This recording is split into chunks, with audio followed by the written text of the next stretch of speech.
I started taking opiates early on when I was working at a warehouse, and I was taking them every day and selling them and getting hundreds and hundreds of Vicodins. And I was taking 5 to 10 pills a day, and then that grew and grew. And I wasn't even getting high with them anymore. I was just taking them so I don't go through withdrawals. And then someone introduced me to heroin. And the first time that I did heroin, I was so scared of needles. Someone had to inject me with a little bit of heroin, and I didn't feel it because I was so scared. I told them only a little bit.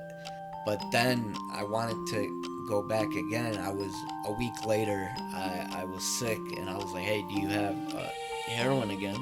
So we went and picked up, and I tried a full dose, a whole bag. And my first experience with heroin, as soon as you inject it, within milliseconds, it starts to creep.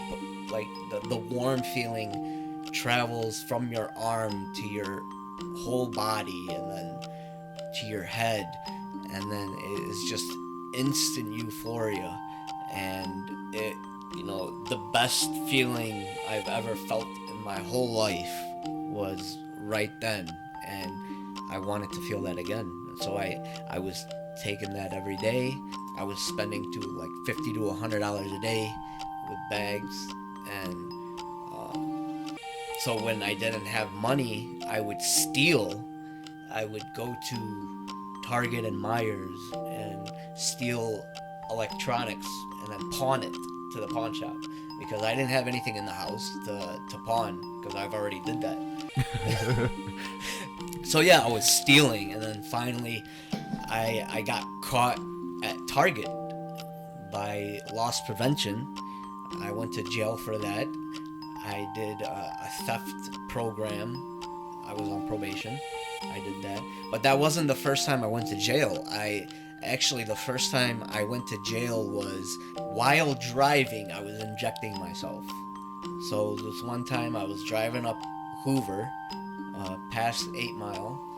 After I finished injecting, I see the lights in my rearview, and then I tried to get rid of the evidence. I threw it in the side, in between the seats, and then hopefully I can get out of this ticket, or whatever it was. And then I get pulled over, and I'm already fucked up. So he pulled me over. He's like, "You were swerving." I'm like, "Really?" And then he saw, I forgot about the bag on the passenger seat sitting there. He immediately saw it, and he's like, "Step out of the car and put your hands behind your back." And then I went to jail, and that was at Warren Jail. And I think that's the worst jail I've ever been at. I'm gonna remind you that I've been to jail over 10 times. I've been to treatment centers. I've been to rehab. I've been to the psych ward. I've been homeless. All because of heroin. So after I went to jail, I've been put on probation so many times. I've been sentenced to treatment centers, rehab. I actually went to Hawaii for a rehab program. It was supposed to be for 2.5 years. And I actually want to do an episode about what I learned at this place called Habilitat. It was a really good program if I would have stuck around, but I didn't stay around. I absconded from the program, and then I became homeless in Hawaii. No phone, nothing but the clothes on my back. I came back to Mission, started doing heroin again. And then you came and lived with me. Yes, I did. Yeah. I don't think we talked for a long time until about that time again. Yeah, after Habilitat, I came back and started doing drugs. And then the last time that, it was 2017, when I got arrested with a female. I was driving her car. We were going up after we picked up heroin and crack. I was doing heroin and crack speedballing. So I was shooting both of them at the same time. So the same time, huh? It wasn't crack and then heroin afterwards? You do it at the same time? No, at the same time. You mix them together. Yeah. So they don't cancel each other out. It just must. But like the feeling, because like opiate or heroin's like this and the crack's like this, right? So they just. No, it's a different feeling. Yeah. Yeah, it's a way different feeling. Yeah, it intensifies the heroin for some reason. I don't know. I'm sure it makes sense. Yeah. I'm sure it opens up your blood vessels too, and everything just hits fucking fast. Yeah. After shooting up in the car, it was actually at a park in Detroit. And then I threw out the needle. We drive up. I'm driving her car. It was a brand new car. She just bought it. The license plate wasn't even behind in the back of the car. So I was driving up Mound. I get pulled over, and it was on Myers parking lot. So I pull up there, and it was a Middle Eastern cop. So he pulled me over, and he separated us. He talked to me in Chaldean. He said, Ma'atuh, which means, what do you have? And I told him nothing. He's like, you gotta be honest with me, because I can't help you. I'm like, I don't have anything. I really didn't. I threw out the needle and the bag in the garbage in Detroit.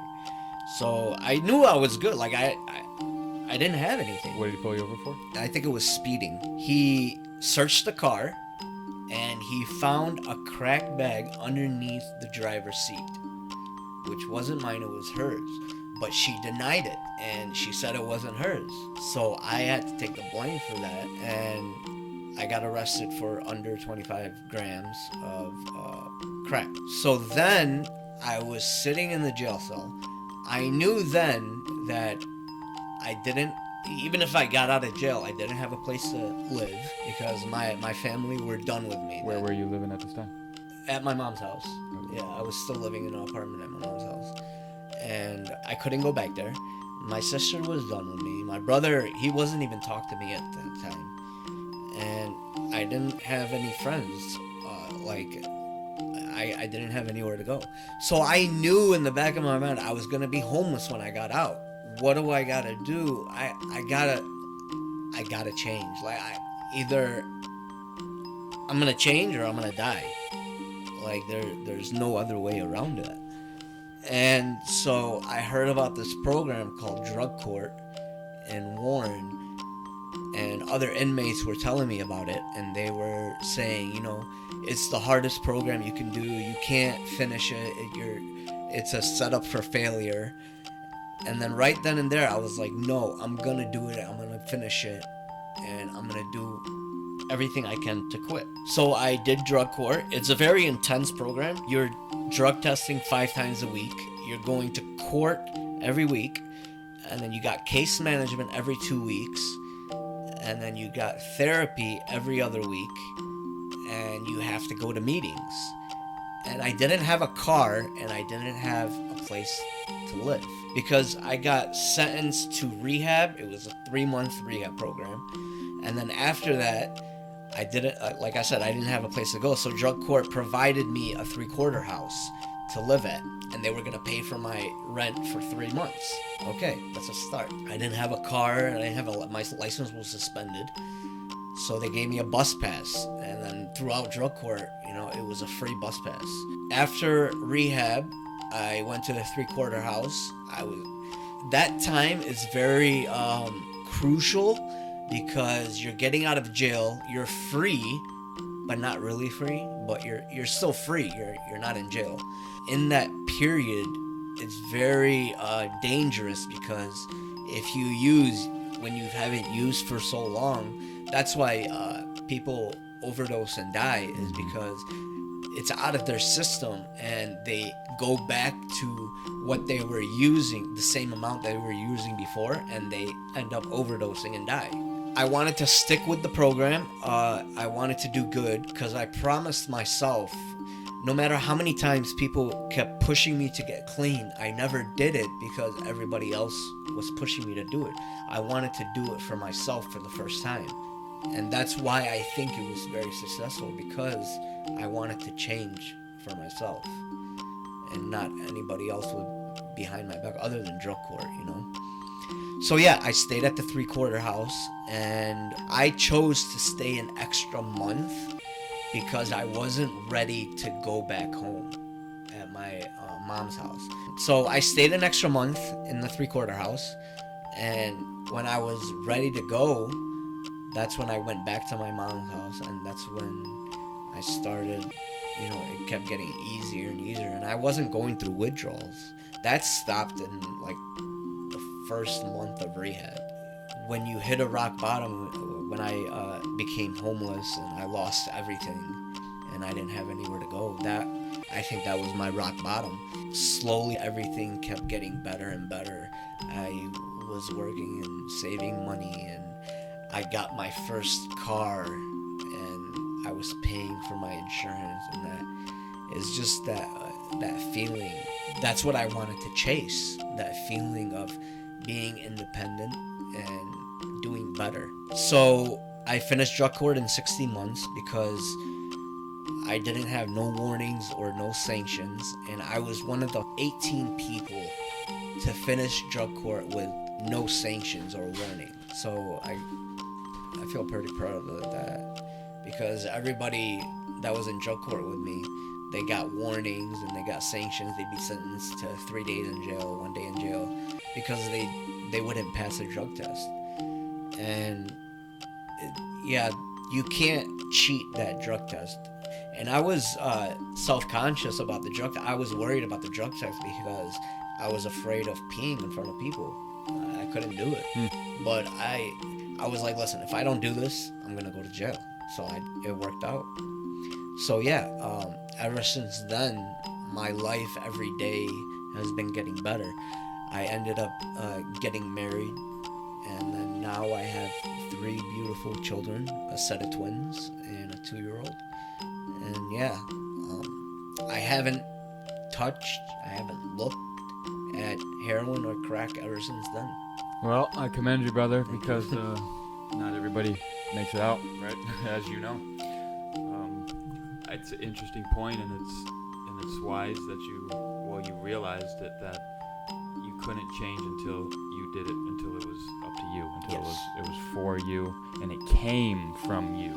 Yes. Right? It didn't come from here, it came from in and out, right? Yes. So that's notable to realize, like, we all know that, like, you can't force somebody to change. It has to come from inside of them. I think the older we get, the more we realize that.